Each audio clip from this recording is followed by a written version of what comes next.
Kung meron mang pinakamagaling na salesperson akong kakilala, yun ay isang doktor. Kasi maraming salesperson na pag may prospect, binebentahan agad. Tapos nagtataka bakit hindi bumibili. Kasi hindi naman dapat magbenta na parang tindero.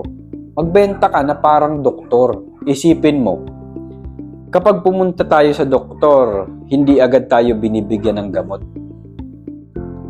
Tinatanong muna nila tayo kung saan yung may masakit, kailan nagsimula yan, tsaka gaano kalala.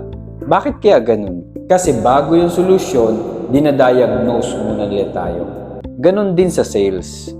Magtanong tayo bago ka mag-o-offer. Unawain mo muna yung problema ng client or customer mo. Makinig ka ng mas matagal kaysa ikaw yung puro at laging nagsasalita. I-prescribe mo yung solution sa dulo. Huwag mong ipipilit. Alalahanin mo, ayaw natin na binibentahan tayo, pero gusto natin na naiintindihan tayo ng taong kausap natin.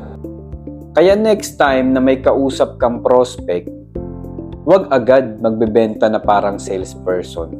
Maging doktor ka muna. Ikaw, ano yung mas madalas mong gawin? Mag-pitch agad or magtanong muna?